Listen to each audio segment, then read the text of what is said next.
Well, howdy. How are you? Good morning, Butch. How are you? Hey, look, we did the like my head is four times as big as yours. You know, so I have to back up a little bit. Sorry about the snafus. I had a fancy setup, and it all went to once you touch one cable, everything goes to H double hockey sticks in a breadbasket. So I'm back on my I'm back on the laptop. Just keeping it simple. And you're on your phone, right?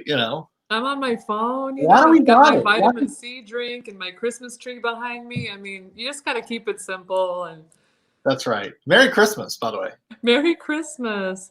Oh my goodness, I'm really getting into the spirit, man. All Are these you? Amazon packages on my front porch. Yeah, we have a UPS box. We don't get any, in our front porch. We have to go to the box to get it. Sometimes we get excessively lazy. No, just send it straight to the house.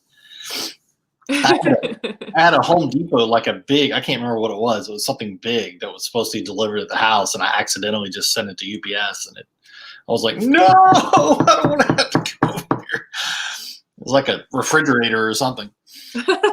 So, so how are things? You doing okay in Tennessee? Yeah, I'm doing great. I mean, life is good. It's just been a really great month and so much excitement going on. And I just, oh my goodness. I've always been somebody who is kind of not really great with technology.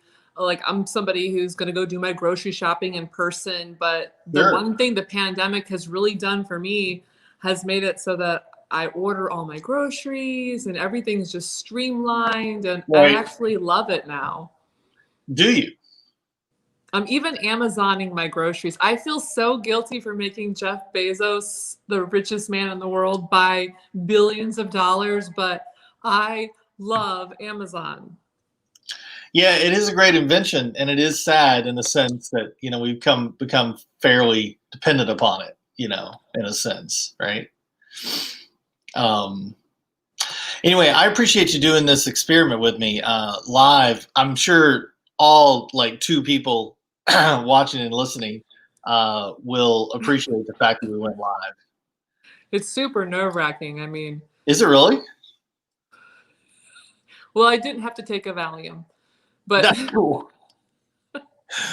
Well, you are listening to Rules of the Game podcast. I'm your host, Butch Porter. Our names are on the screen. There's Jessica Hausberger. She doesn't capitalize her last name. It's because she's modern. It's a modern approach. it's postmodern. I mean, it's that big of a deal. Postmodern. Okay, so you know what we're talking about today, right? No, I can't remember what you had said, and Oh I no, love. you don't know? No, I Okay, don't know. so I wanted to take the time, and this is unsettling because there's like a, I don't know, 25, 45-second delay on the Facebook feed or whatever. So I don't know. It's funny. I have to turn it off. Is what I have to do. So I won't be able to see any of those comments, those millions of comments from our avid listeners.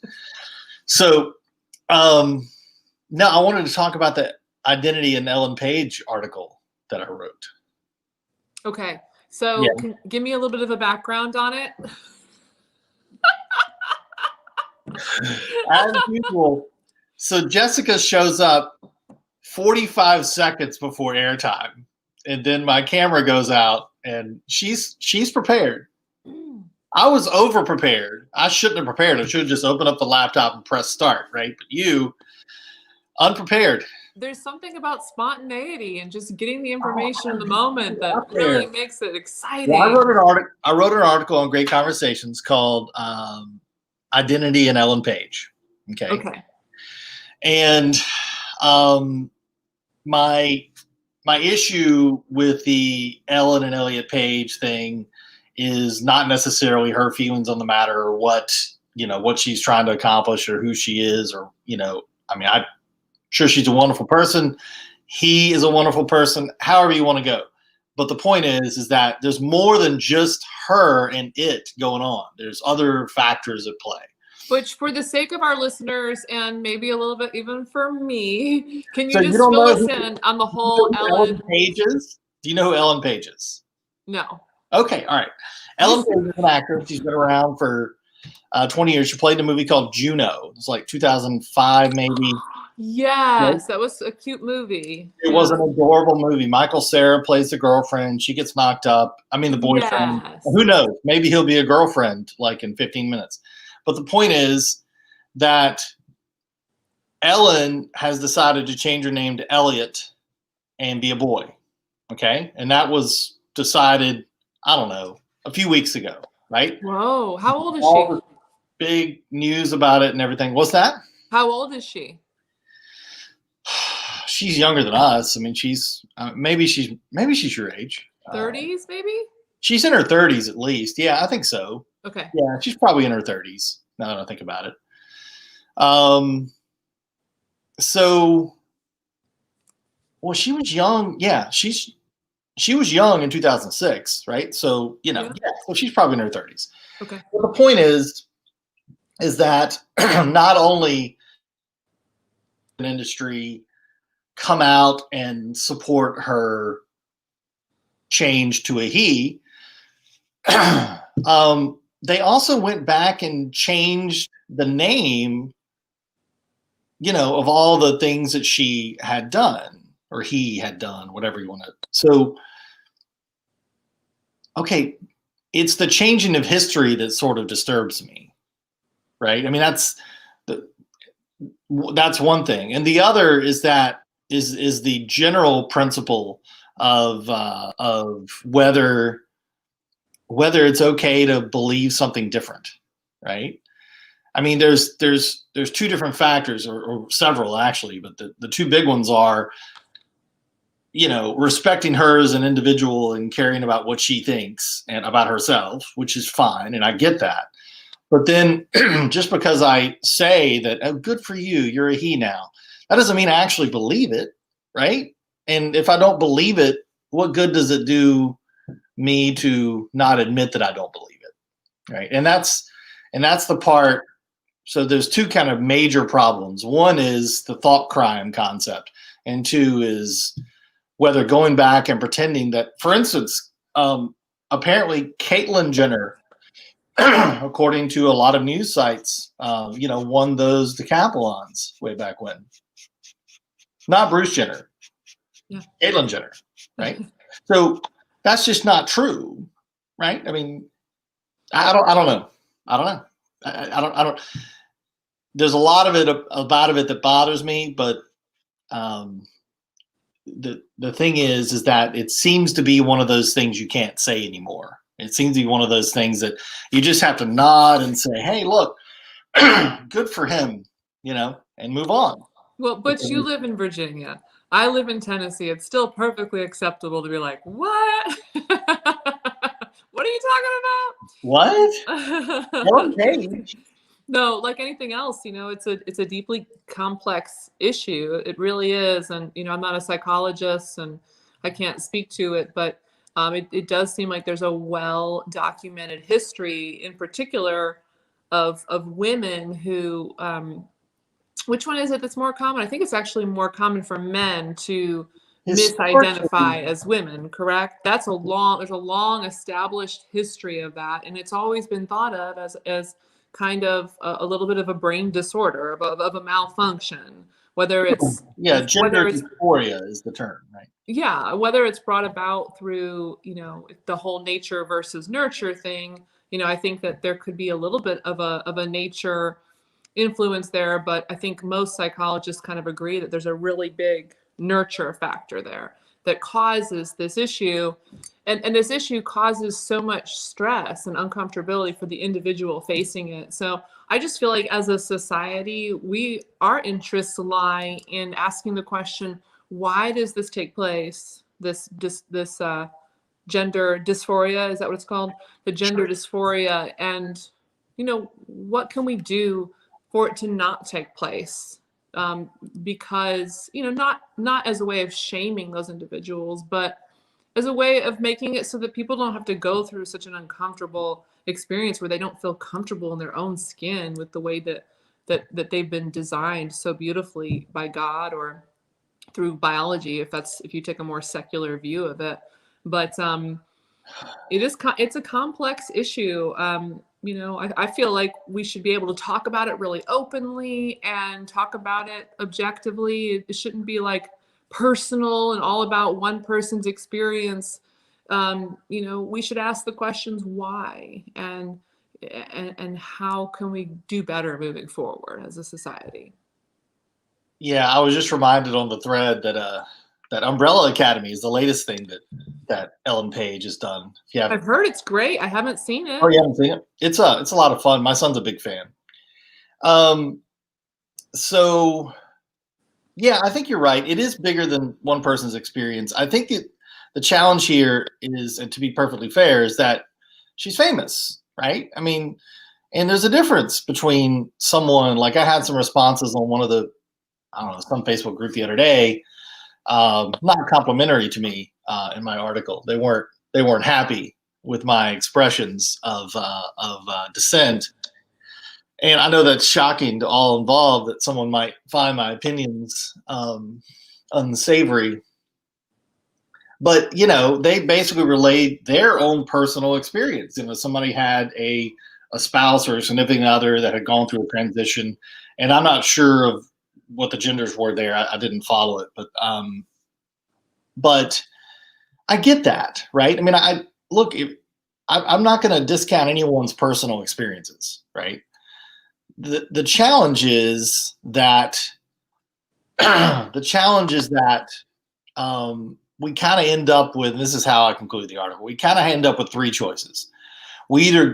If we think differently about it, if I say someone born with XY chromosomes and a vagina, or double X chromosomes and a vagina, whichever, is a girl, then that's what I believe, right? And we can talk about sex versus gender, and that's fine.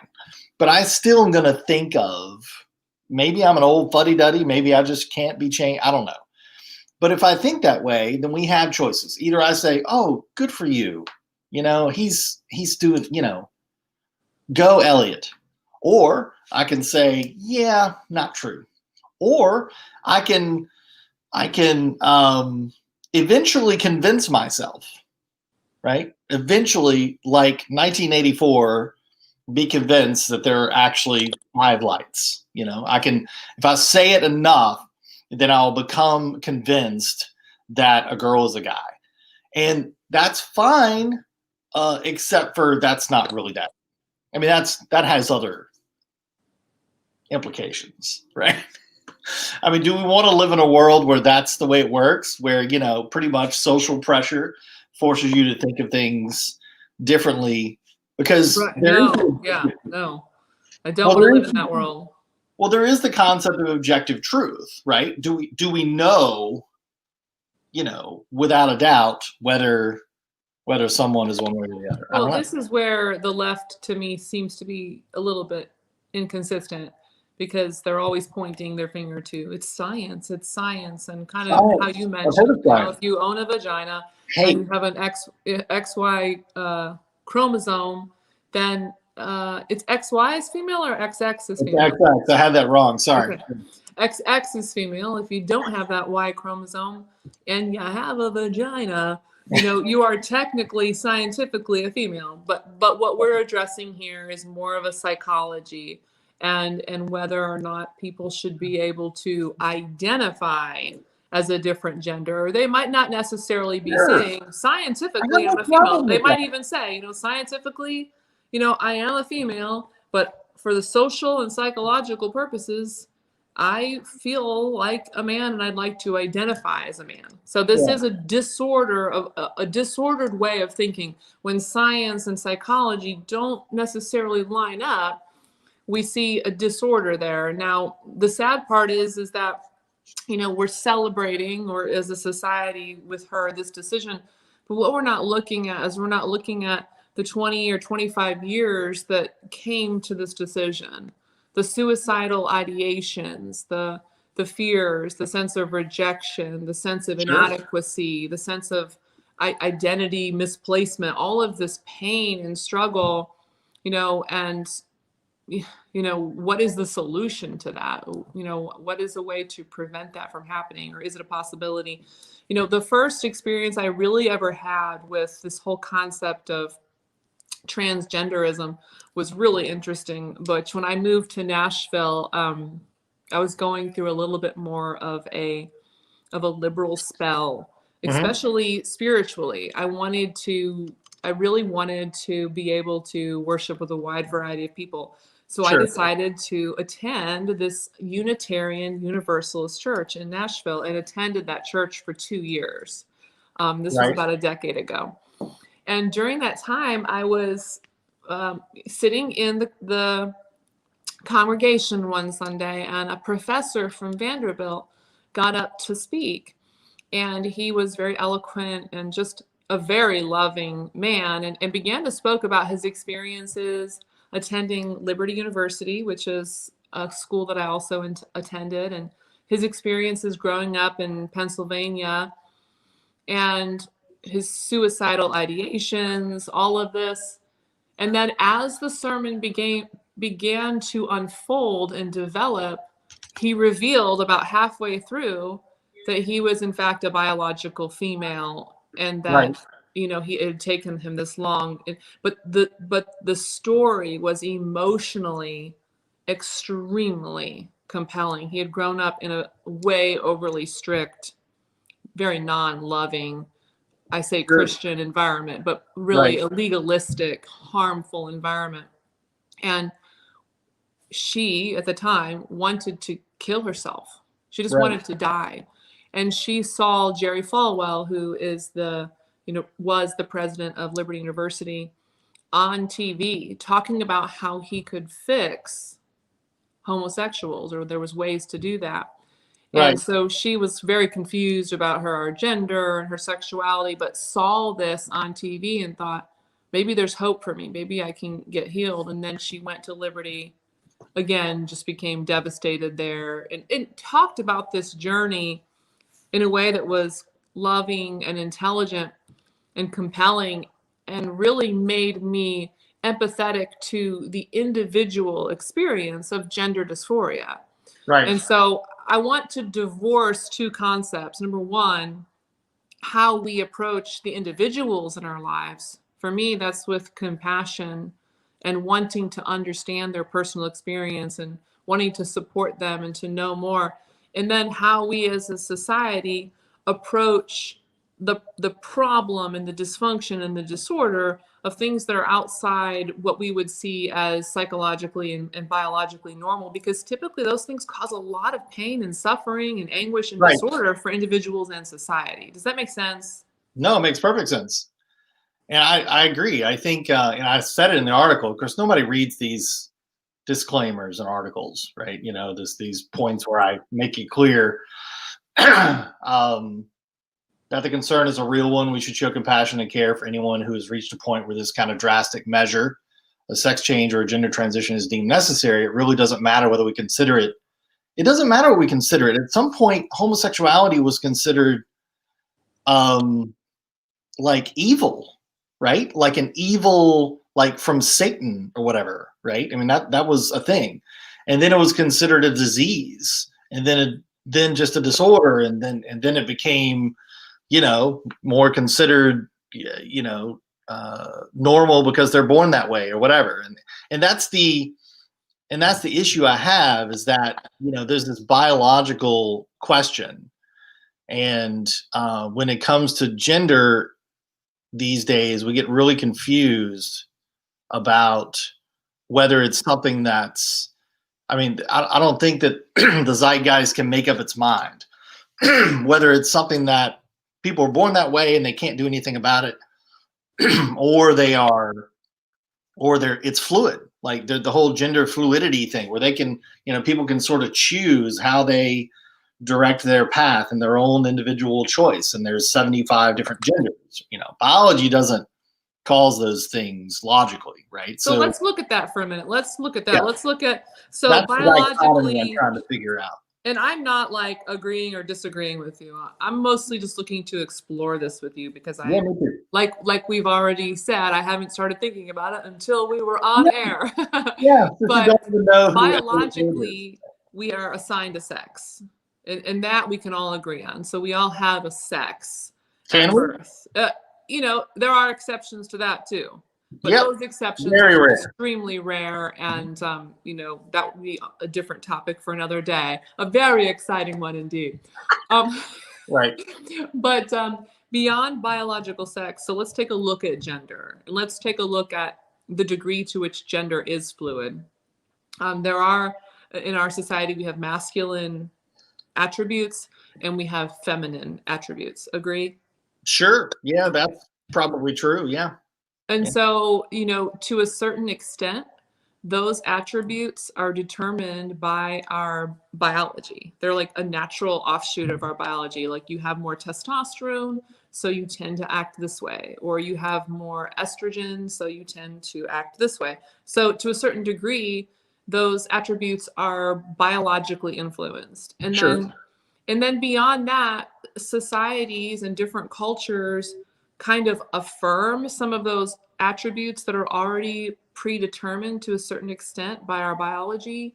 And then maybe even society kind of goes a little bit beyond that sometimes and really reinforces those attributes to such an extent that they become almost stereotypes. Like, okay, this is the feminine thing you do, this is the masculine thing you do. And now I think we live in a day and age where it's kind of cool that, at least as a female, I can say there's never been a time where I feel very comfortable in embracing all of the feminine attributes. Like, I feel like society encourages that and is very comfortable with me being emotional and being all of the things that a female is supposed to be, you know? Sure. But also our society, I feel like females are lucky right now. Our society is also okay with women being leaders, assertive, risk takers, powerful, shooting guns, doing whatever we want to do.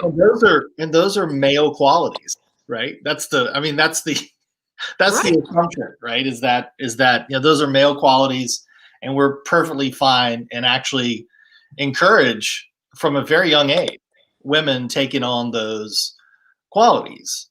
And I think what's challenging to me is, and I agree with you completely. I completely get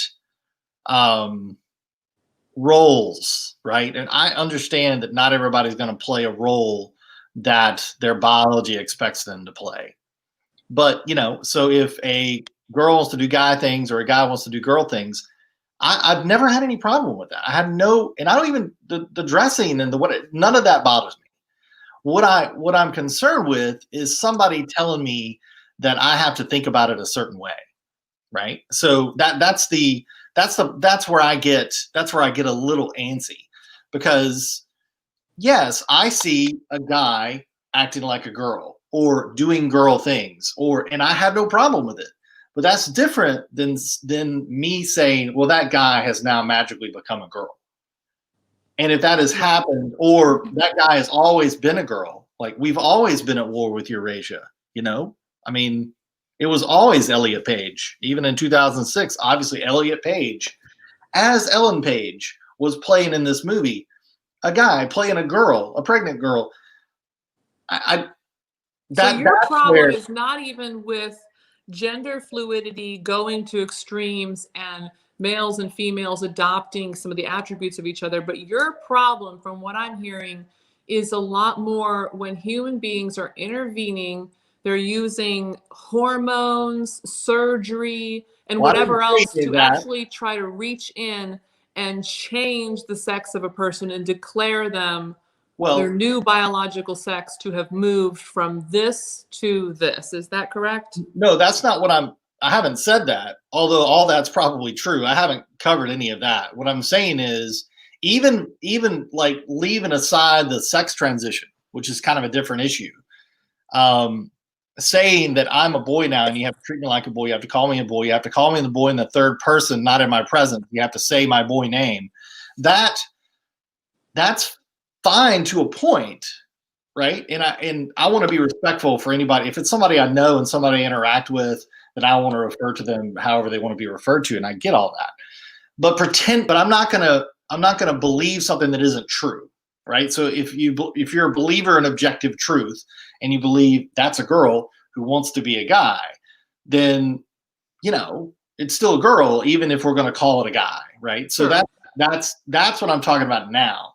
Now the other issue which you just brought up is an even touchier one, and I think a more valid complaint with the current challenge. And the current challenge, you mentioned that historically, transgenderism has been mostly guys wanting to be girls. That used to be true, but now there's a huge trend of girls wanting to be guys, and they're happening in little clusters, little teenage clusters. Yeah. And there have been studies that show that these things are happening socially, and it's not like all this Sure, culture yeah. of girls, like it wasn't something in the water that made them. It's a social thing. And on that count, when we're talking about people who haven't even been through puberty yet, or people who are going through puberty or barely, I completely agree that you should not be giving them hormones and blah, blah, blah. I think that's a horrible idea. Oh, I do I'm not a too. doctor. I don't play one on television. I'm not a psychiatrist either. But when you start encouraging prepubescent children to change their sex through hormones, that's where I'm going to call nonsense. I just don't think that's a good idea, because because we just don't. I mean, everybody has problems going through puberty. It's a thing. It's a a really challenge. It's angsty tough. time, and I mean, I feel sorry for kids today. I mean, I know everybody always says that, and I'm sure there's a lot of advantages to growing up today to go along Sure. with some of these disadvantages. But the fact of the matter is that one of the things kids have to deal with today that we didn't have to deal with is living in what we call the information age and just being inundated with options. Feeling angsty today? Try this. Not happy with yourself today? Try this. When Sure. we were kids, it was like, if you weren't happy, well, then, maybe you snuck outside and smoked a Marlboro menthol that your friend got from her dad's dresser drawer or something. Now it's like, we've got lots of things for you to try. How about another gender? I'll never forget the day I'm standing in the foyer of my home here, and a family who used to live here in town, and they had two boys, and the older boy come over one day, and I was like, well, don't you look nice today? And I didn't really think anything in particular about the way he was looked, but he said to me, well, thank you, I'm transgender. He did have longer hair, which I thought was beautiful. I think I said something, I was trying to affirm his identity. Not that I knew it was transgender, but I was just trying to make him feel comfortable. And I said, I really like your hair today. It looks really nice.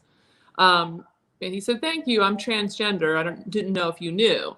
And he's 8 years old. And I was so taken aback. Whoa, I'm sorry, he's 8? Yeah. I was so, Sorry. this was about 3 or 4 years ago. And my daughter at the time was probably about 5 or 6. Right. And so she started saying, oh yeah, he's transgender, Mom. Everybody at school knows he's transgender. And I was just like, I cannot believe I have to have this conversation right now, but okay. Wow. I think sometimes as parents, when kids are so young, we're tempted to just really break it down and almost be a little defensive. I was just like, okay, yeah, whatever. He's not that. Let's move on. Like I wasn't ready to have this conversation at all.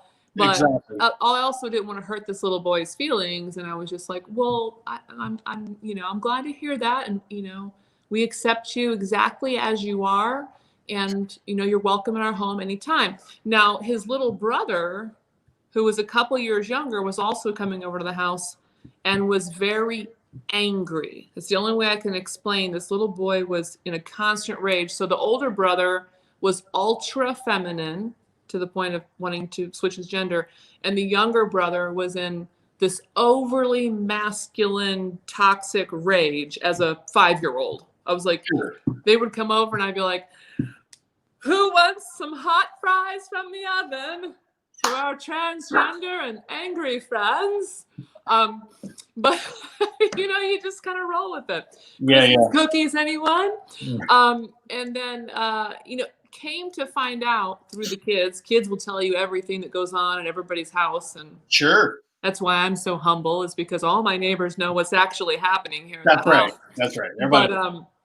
can't come to find out that this boy's dad had a very short temper. He's Okay. always really, he's mad. He wants to be left alone and watch his video games. And Sure. he's always on the computer and doesn't want to be bothered. And he's very angry. Anyway, there's a lot of psychological evidence that implies, and I'm not saying this to be insensitive to my homosexual friends or the parents of my homosexual friends or transgender friends. This is really psychologically demonstrated over and over again that the most common situation you have is you have like a situation, usually in this situation it was the opposite, but usually the oldest son in the family identifies with the dad, who's usually distant or abusive or an addict. Sure. And becomes this ultra toxic type of masculinity that we hear about that's emotionally unavailable. And then the second son sees that in his older brother, doesn't want to be like that, doesn't want to be like his dad, and over-identifies with his mother, who's usually more enabling, the type of woman who's married to a man who's angry or addictive, over-identifies with the mother and takes on either more homosexual or more gender dysphoria type of issues. Over and over again, you see, actually what you see is son, daughter, son, and it's that third son, that third child, which is the second son, 9 times out of 10, homosexual or transgender. If you know a gay man, ask him. He's probably the second son in the family. It's not every single time, but my friends who are psychoanalysts tell me, Jessica, this is the pattern over and over again. Right. And what's happening is the boy is over identifying with the mother. Now, something has happened in our society where we've complained about this a little bit, where we say, okay, we want men to be able to have these female attributes, right? Like how women, I said before, like I'm allowed to be masculine, I'm allowed to be feminine. And we're like, okay, we want men to be able to be comfortable with all of this too. But what we hear on the other side of that is this kind of this complaint that men aren't allowed to be men anymore. Yeah, well, that's part of the challenge I've had with, and this is a different topic, which we can, dig further another day if we need to. But, Jordan Peterson gotten a lot of trouble with talking about women in the workforce, right? And what we should do, what we shouldn't do. Do we really know the rules? And he's like, we really don't know the rules. I mean, we think we do, but we haven't been doing it long enough. We're talking about one generation, maybe 2 generations, right? And that's not long enough to really know the best way to do it, And, but I agree. I think there is a challenge where we encourage young girls, I said this a while ago, to take on masculine qualities. I mean, how often do you see, tough girl power, be assertive, be strong, be aggressive, et cetera, et cetera, et cetera. And then, but when men are aggressive, then it's toxic masculinity, or it's mansplaining, or it's, whatever. So we're supposed to take on female qualities and ditch our masculine qualities. And girls are supposed to take on both. They're supposed to do both, right? Because why not? Yeah, men are almost in a lose-lose. I still think that win. I mean, I do get my check from the patriarchy every month. I mean, it's cool to be in that club. We have meetings once a quarter. It's this big Zoom call where we decide your fate as a woman and what you get to do and what you don't. But other than that check and those planning calls that we do once a quarter to then I don't see what we're getting out of it, frankly. Well, so this is how I kind of view things, is like right now the magic bullet for success as a human being, regardless of whether you're male or female, and this isn't because of patriarch or a matriarchy, is that a thing? It's just because of science and the way that society and biology has all evolved together. But the magic bullet right now is to have these strong leadership abilities, but then also strong communication abilities. And because of the way males and females have evolved, women more often than men are masterful communicators. I always say, go back to, I don't know enough about evolutionary anthropological biology, but go back 15,000 years and you've got all the women are gathered around the campfire, nursing their babies and communicating with each other and supporting each other and working interdependently and lovingly. And then all the men are out trying to help everybody survive by trying to kill animals with their bare hands and working together in tribal groups. And and if you acted like a wuss, I'm using that word because I don't want to use the other word, but if you're acting like a wuss in the man group, I mean, they're literally just going to leave you to die. Like, men don't necessarily, from a biological standpoint, have a lot of wiggle room to not act tough. And men, we know, see emotionalism and vulnerability as weakness, you know, and they don't. I have to remind myself of that all the time when I'm like la la la la la to my husband, and I think he's going to respond like a female, and he just goes, yeah. And I look at him and I see, I'm like, there you go. He's a good, healthy man, because 15,000 years ago, he would have survived in the tribe. He would have been able to murder an animal with his hands, and that's good. Sure. You know? Yeah. And the thing is that if we're going to take full advantage of women in the workforce, right, then we have to take the strengths of women and use them appropriately, right? And that's what, you know, because we don't have those strengths and women do, but some men do. That's what I wanted to get at. Some men are masterful communicators, and those are the people who run this society, because men are natural leaders. They've got the history of leadership behind them. So men who are great communicators, the world is their oyster, really, right. You know. And then all of women, and then the men who can't communicate. That's the lineup. That's the lineup. Well, no, it's true, but you know, it's that bell curve thing, right? I mean, if you're tracking aggression, right, then and assertiveness and decisiveness, which is an issue when it comes to leadership, decisiveness and resolve, leadership, et cetera, all those things. I mean, if you take those, especially the aggression quality is the easiest one to sort of anthropologically, measure. I mean, there are a lot of women I know that are way aggressive than your average man, right? But out of 1 million people, if you look at the 100 most aggressive people, then they're all going to be men, right? That's the nature of it.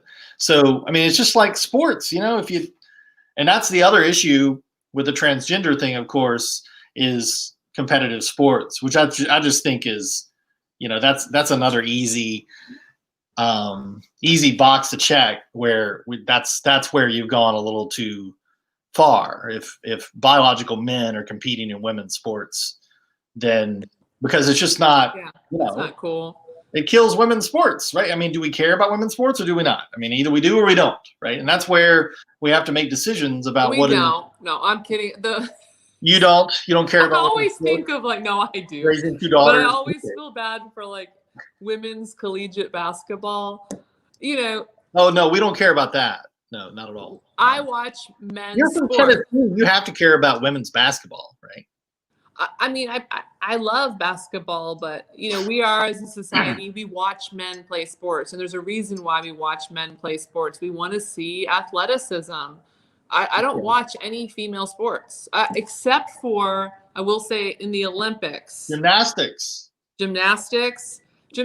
is about as athletic as you can get as a human being. I can't. It's my favorite sport in the Olympics because the absolute, like, almost ungodly skill and athleticism that is involved in gymnastics is always astounded me. So I've always liked gymnastics. Women's gymnastics. I don't watch the dudes. I mean, who cares? Who wants to watch a dude do a floor exercise? I mean, seriously. But really? Women's sports already has enough of a time struggling. Nobody's really watching a lot of it. We tend to watch women play tennis or gymnastics, but mostly we're watching men play basketball, baseball, football, hockey. So women's sports should be protected from men who want to play it. I mean, I'm sorry, but just that's there's a word for it. I'll use the word wuss again, but I'm just like, seriously, like that's fine if you want to identify as a Yeah, female you in have your a choice. spare time in your private Either life, be, but either don't be in infiltrate professional, women's sports. That's either be in sad. professional sports or change your gender. You can't do both. No, You can't do men both. are a lot more strong and athletic than women are. You know, not every single male is more athletic than every single female, but across the board, you know, there are differences biologically. You know, I always point to the fact that men commit what 98% of the world's violent crime. Men are like made much differently than females. And we also experience 98% of the military deaths too. Mm-hmm. Those two things kind of Yes. come hand in hand, right? Oh yeah, absolutely. And you know, we need to look at these things and value the differences in the genders. And if gender becomes utterly fluid, and by utterly fluid I mean just You don't there mean others. where it just actually supersedes biology, you know, then Yeah. then where do we draw the line? Is race also utterly fluid? There's no such thing as being black and white. Well, then why do Black Actually, Lives Matter? Black lives aren't a thing. race is not even a thing. And I'm we've black known this. too. I identify as black because I We've like known, Childish Gambino. we've known that race is not a thing since the 1830s, Mm-hmm. right? We know What that. about age? Is age really a thing? I mean, Now, age is kind of a thing. I I take remember really a good care of story. myself and eat healthy foods, so I think I'm going to identify more 31-ish. Right. From here on out, I'd like you to put on any information moving forward. 31. 31. Jessica Hausberger, 31. Right. I was born in 1989. That's right. Yeah. That's my sister was born in 89. Yeah, that's I was not around when the Challenger exploded in 1985. I was not there in 1987 when the Cleveland Browns lost the playoffs against the Denver Broncos when Ernest Biner fumbled on the 1-yard line. I was not there for these things, Butch. You saw a video about it. That's how you know. That's yeah. You know, Challenger, man. Challenger's a big one. So yeah, I agree with you. I think well, no, I remember some guy wanting to identify as a 6-year-old girl one time. That was like a guy in his 50s, and he said he identified as a 6-year-old girl, and I'm like, what could go wrong? Why not? I mean, you know. Well, no, age has a okay, let's parse through that. Age has an objective truth to it, right? You look at your birth certificate, X amount of time has passed. I mean, does that not mean anything? I mean, it has to mean something, right? No, it means nothing, Butch. I'm being ageist. I am. I mean, there are days where I'm just like, oh my gosh, I totally feel like a 70-year-old man today. Why? Yeah. Because I did a crossword puzzle, I drank a glass of whiskey, and thought about purchasing a cigar. It's that does all not about mean I'm a 65-year-old man all of a sudden. It just means that, you know. But anyway, this is not to insult people who have a genuine dysphoria. And I guess unlike gender dysphoria, we don't see a racial dysphoria, and we don't really see an age dysphoria so much. If it does exist, it must be rare. So we do have to identify we have to address what is actually taking place. And I think sometimes it could be a bit of a red herring when we say, oh, well, what about this or this or that? Well, if they're not a problem, then they don't really matter. So we have to look at what is a problem. The reason gender dysphoria is. The reason it's such a challenge is because of the, I mean, it starts with the feminism, right? It starts with feminism and the roles that had to be changed in order to accommodate doubling the workforce, which I think it starts with atheism, Butch. I sat down with my 2-year-old before he went to school today. Starts with atheism? Do what? It starts with atheism? Yes, but let me explain. I sat down with my 2-year-old before school this morning, and he wanted to read this Little Lamb Bible book, and I pulled it out, and in one of the little pages it says, God created all things beautiful, and God made you. And I tapped him on his chest, and I said, God made you perfectly just the way that you are. Sure. And he looked up at me with wonderment in his eyes, like, wow, that's cool. And I thought to myself, gosh, I hope I've communicated that to him in the past. But he really looked at me like, great. It's good to know that I was created by a God and that I'm not just some incidental specimen here sitting on my, rec room couch. And so I think, when we teach children, when we take away, there's something about human beings that whether you really have a strong faith in a God or not, there's something about human beings that just want to know the basics. They just want to know, look, you are loved. There's a God out there. There's purpose for your life. When we start to take that away and rip that away from people, because science that eventually will be like, oh my gosh, am I a boy or a girl? Because, like, where is this headed? Because of science, we tell them there's no God. Then when they're like 13, 14, 15, they're like, oh, I'm not important. Maybe I'll make a sex tape, or maybe I'll change my gender. Maybe I'll shave my head. It starts with there is no God. And then when there is no God, I think that leads to feminism, because then all of a sudden everything becomes about power struggles on earth that really don't mean anything. When you believe in yourself and you believe who you are and you love yourself, we hear this a lot, like when you love yourself, you're going to have a great life, right? Well, loving yourself means understanding that you are uniquely and beautifully made by God. That's the only way you can love yourself. Sure. Every other way of loving yourself is just going to be pathetic and miserable and self-centered. It's just really loving God and understanding, respecting God enough to know that he made you just the way he wanted you. And that is a unique type of self-esteem that atheism doesn't really offer. I don't know, though. There are atheists that are, that agree with me on this whole thing. So where do they say that it stems from? Well, right? there's deeply reasonable people out there for sure who are atheists. Well, I think maybe they just put the biology first, right? I mean, there's kind of three different. There's the mind, body, and soul, right? So the body part is relevant, and that's kind of the part that I very often focus on. The mind part and our will and our determination to mold the world how we make it is another part, and then the spirit is a part that makes it all worthwhile.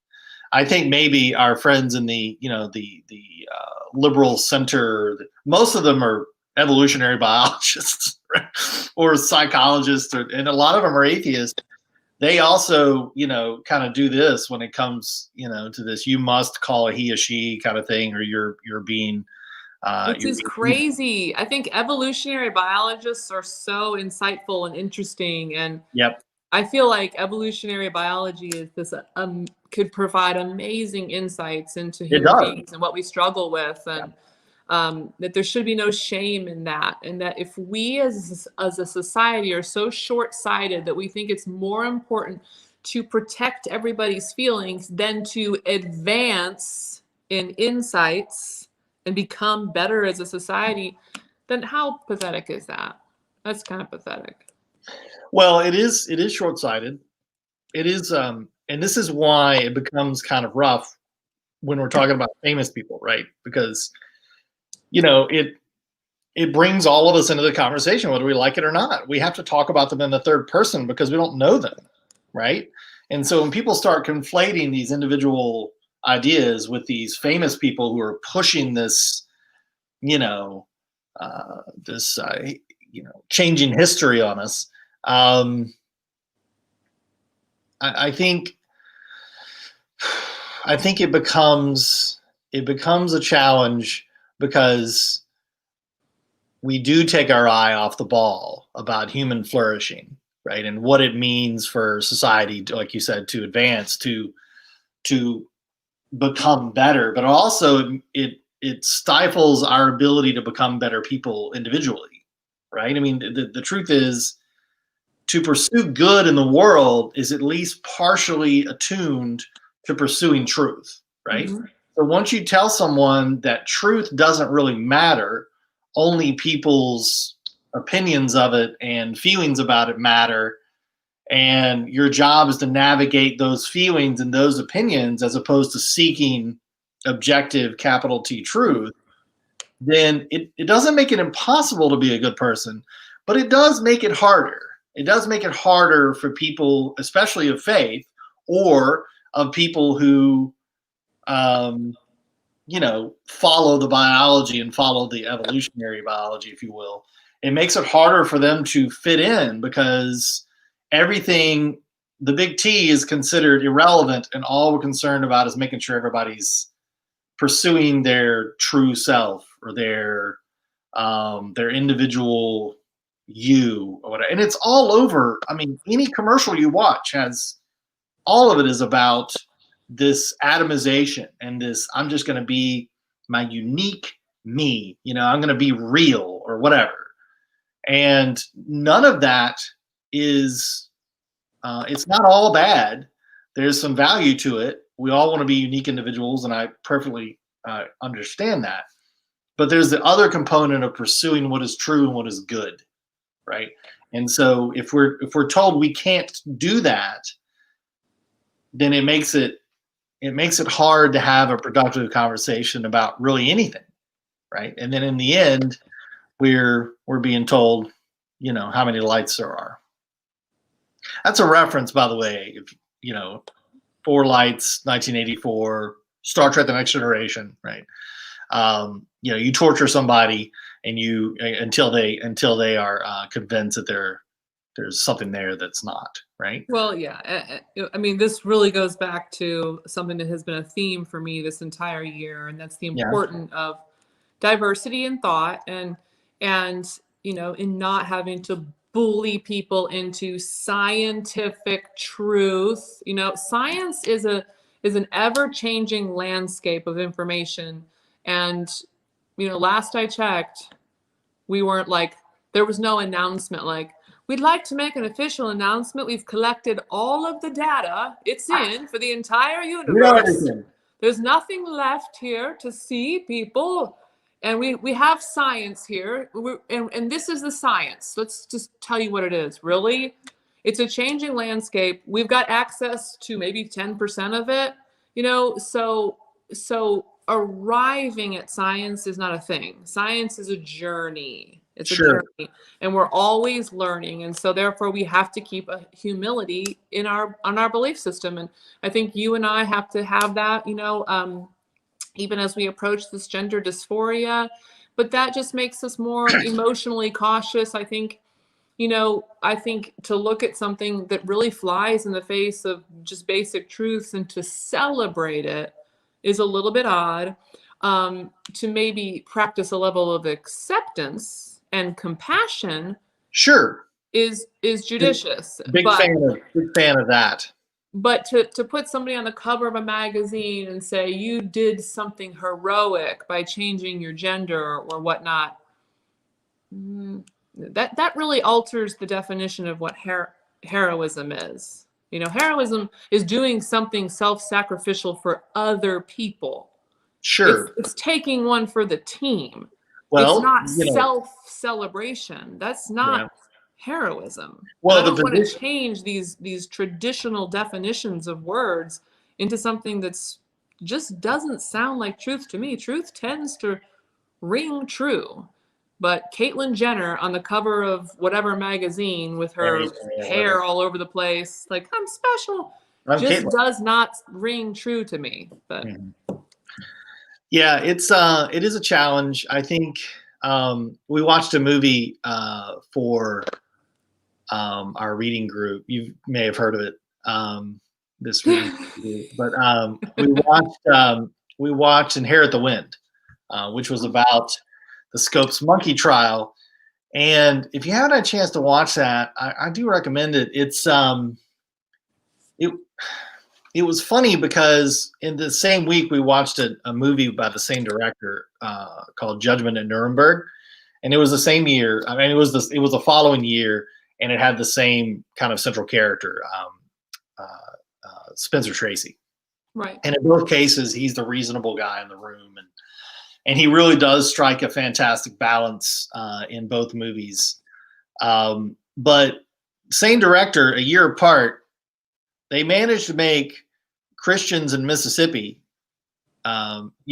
less sympathetic than Nazis in Germany. in 1957. And that's pretty amazing. Like I don't know how you do that, but they did. They made it. It was an exaggerated version of the case. There were some things that actually happened. But William Jennings Bryant is the central character who is supporting the prosecution against this teacher.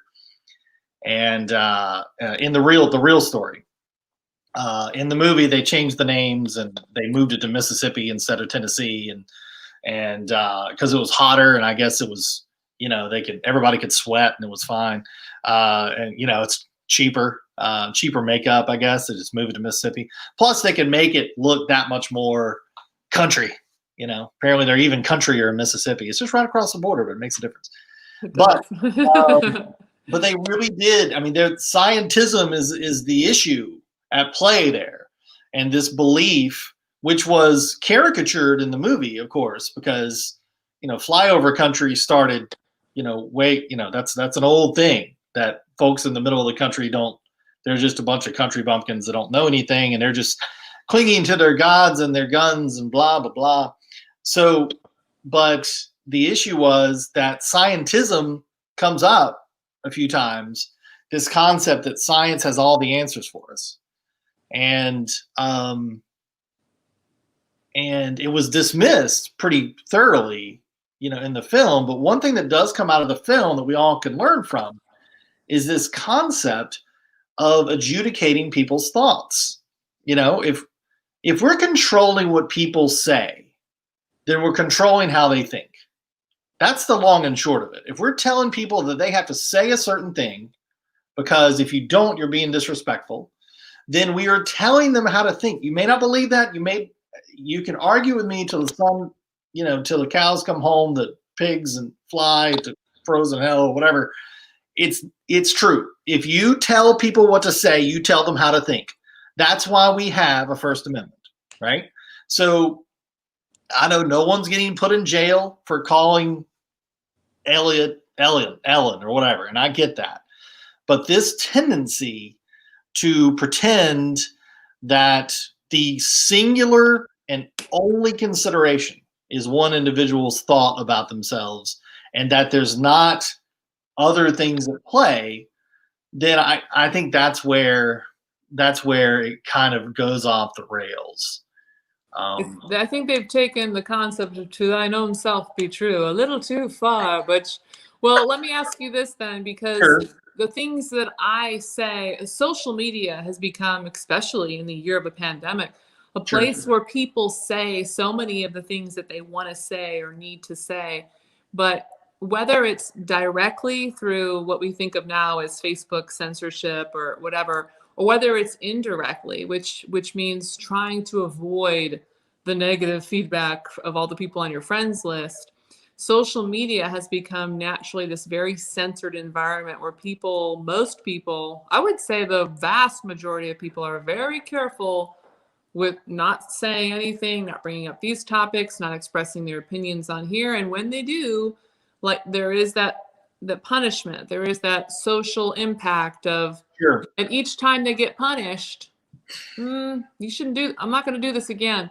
So that inadvertent or direct, depending on how you're looking at it, censorship in social media, which some would argue is the most important way that we communicate in 2020, how do you think that will begin to impact how we think based on what you just said? I think it does, and I think that's why we have to talk about these things, right? I mean, in other words, and you just told stories about children. I mean, how we're talking about it and the fact that we're talking about it impacts how our children are going to end up thinking about it, right? Mm-hmm. And so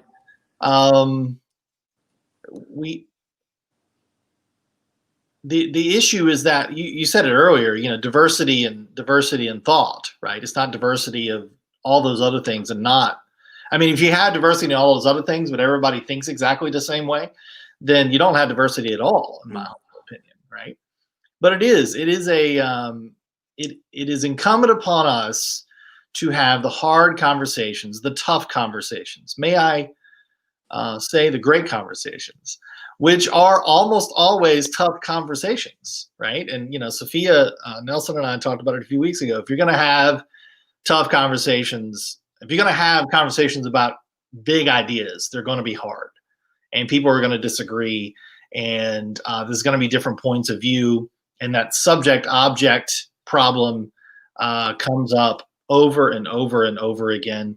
But but don't forget Butch's number one rule, and that is two things can be true at the same time.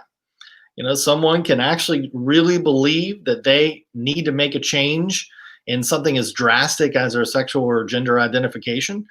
And they can be a caring, loving, intelligent, thoughtful person, and we can care about them and love them and care about and be compassionate towards them. And at the same time, I can believe that their sex hasn't changed and their gender hasn't changed. That those two things can both be true. Mm-hmm. And if they can't be, then we're at a spot where we've, like you said, we've decided what the truth is already, and we're just kind of going through the motions to make everybody feel good about it. And that's not the way I want my society to operate. And that's not the society I want my kids to grow up in or raise their kids in. That's the whole point. So we're past the hour mark. I'm sorry about the technical snafus. Everything was going famous until you showed up and everything blew up. So, it was all your fault. But no, it worked out okay. And our first live Rules of the Game podcast. For those of you who are, do you have anything else you want to cover? Or you got everything off your chest? No, I think we did a good job of covering the topic. And just thanks for having me on. And I really enjoyed it. Yeah, no problem. I mean, you were so prepared. You knew exactly the issues. Had a lot of notes and that's right. Things to. It just goes to show you don't have to be, Jessica. You can talk off the cuff and everything will be fine. Well, I appreciate it. It's always a pleasure and a joy. And Merry Christmas to you and yours. Same to you. And for those who are listening or those who are watching, please go have a great conversation, but play by the rules.